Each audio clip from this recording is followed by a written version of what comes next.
सभी को राम राम। नमस्कार। मैं हूं पी अग्रवाल। आप देख रहे हैं ट्रुथ प्लस।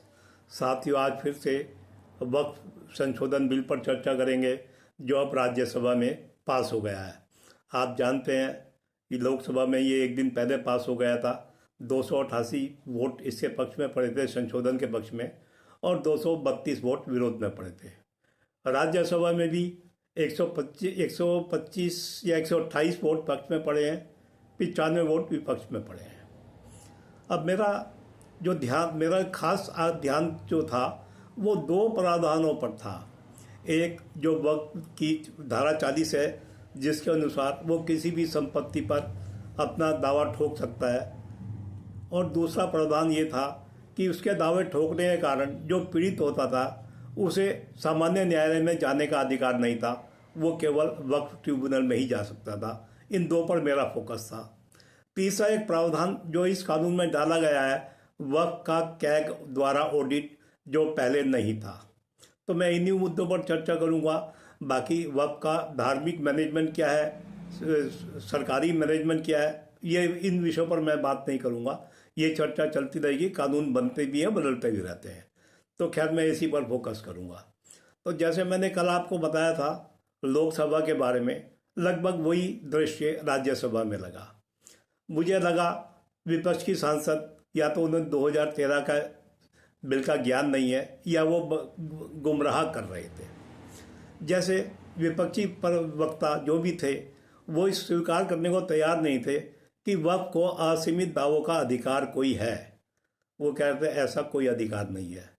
वो भूल रहे थे कि रोज खबरों में पढ़ते हैं वक्फ ने फलानी जगह पर दावा कर दिया।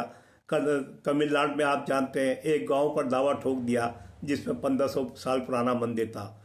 यद्यपि ये बातें उठाई गई संसद में बीजेपी पक्ष द्वारा, लेकिन विपक्षी सांसद इन चीज़ों को इग्नोर करते दिखे। या ये कह सकते हैं उन्होंने वक्फ पढ़ा ही ना हो 2013 वाला, इसलिए वो इस बारे में स्पष्ट नहीं हो। ऐसा हो भी सकता है क्योंकि 2013 वाला जो कानून था वो लगभग सर्वसम्मति से पारित हुआ था। उसे बीजेपी ने भी समर्थन दिया था। जो जिस कानून को सब समर्थन दे रहे हो, शायद उसे पढ़ने की जरूरत ही ना समझी हो। जबकि इस सदन में, राज्यसभा में, उस सदन के कई मंत्री भी मौजूद थे, लेकिन कोई भी 2013 के संशोधन के बचाव में सामने आता मुझे नहीं दिखा। तो एक यहाँ पर ये गुमराह कर रहे थे, दूसरा गुमराह वक्फ ट्रिब्यूनल पर कर रहे थे। एक वक्ता ने कहा कि अगर वक्फ ट्रिब्यूनल के खिलाफ सामान्य कोर्ट में जाने का अधिकार नहीं है तो कोर्ट में इतने सारे मामले कैसे चल रहे हैं, ताकि उसका जायज़ था। लेकिन इसका जवाब अमित शाह ने दिया, गृह मंत्री ने। उन्होंने कहा कि अपील करने का अधिकार नहीं है, रिव्यू में जाने का अधिकार है। रिव्यू में पीड़ित के अधिकार सीमित हो जाते हैं। उसके बाद उस वक्ता ने कोर्ट से संबंधित कोई टिप्पणी नहीं की। तो यानी कुल मिलाकर कह सकते हैं या तो उन्हें कानून पढ़ा नहीं था या वो गुमराह कर रहे थे। और मैं तो अभी भी कहूँगा कि शायद 2013 के कानून के बारे में कोई जानता ही नहीं है, क्योंकि इस पर कभी सार्वजनिक चर्चा हुई नहीं। मैं यहाँ बीजेपी से भी एक बात जरूर कहूँगा कि भाई कम से कम आप भी ऐसे कानूनों का आंख मीच के समर्थन ना करें। जब भी अगर आपको समर्थन करना हो, कम से कम उसी कमियां तो सामने आने दें। जब दोनों पक्ष मिलकर किसी कानून का समर्थन कर देंगे तो उस कानून की कमियां सामने नहीं आएगी। क्या बीजेपी ने भूल सुधार कर ली है, इन संशोधनों को ले आया है। अब मैं आपसे बात करूंगा तीसरा जो मैं कह रहा हूं, वक्फ के कैग द्वारा ऑडिट की। इससे पहले के शायद किसी भी वक्फ कानून में के ऑडिट का प्रावधान नहीं था, कि हमें कभी नहीं पता लगा वक्त का क्या हो रहा है, क्या खर्चा हो रहा है, आय हानि कुछ नहीं पता था। जबकि जो हम ऐसा सुनते थे कि वक्फ की सैलरी जो जिम्मेदार व्यक्ति हैं वक्फ के, सरकार द्वारा दी जाती है। अब सरकार द्वारा अगर सैलरी वगैरह दी जाती है, सर्वे सरकारी खर्चे पे होता है, मान के चलें, तो फिर तो कम से कम पारदर्शिता के रूप में वक्फ का ऑडिट होना चाहिए था। लेकिन सबसे महत्वपूर्ण बात यह है, इस पूरी चर्चा में मैं दोनों सदनों की बात करूंगा, लोकसभा की भी, राज्यसभा की भी।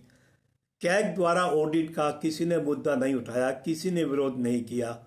इसका मतलब यह संशोधन स्वीकार कर लिया गया। तो अब जैसे मैंने कहा, मेरे फोकस का केंद्र में दो ही थे, असीमित अधिकार और क्या नाम ट्रिब्यूनल का असीमित अधिकार, दो चीज़, और कैग का ऑडिट। तो मुझे लग रहा है कि 2013 में जो संशोधन किए गए थे वो बिल्कुल गलत थे, क्योंकि जब उनके बचाव में कोई नहीं आया और आज बीजेपी ने वो संशोधन निरस्त कर दिए हैं। जैसे मैंने पहले कहा, मैं वक्त मैनेजमेंट या इस्लामिक मैनेजमेंट उस पर मैं कुछ नहीं बोल रहा हूँ। तो ये प्रावधान ख़त्म कर दिए हैं, 2013 की गलतियाँ सुधार दी गई है और पारदर्शिता के लिए वक्फ का ऑडिट भी कर दिया गया है। मुझे लगता है इस सब का स्वागत करना चाहिए। पारदर्शिता से भ्रष्टाचार भी दूर होगा, मुसलमानों को भी फ़ायदा होगा, देश को भी फ़ायदा होगा, ऐसा मुझे यकीन है। तो वीडियो को लाइक करें, शेयर करें, चैनल को सब्सक्राइब करें। फिर मिलते हैं अगले वीडियो में। धन्यवाद।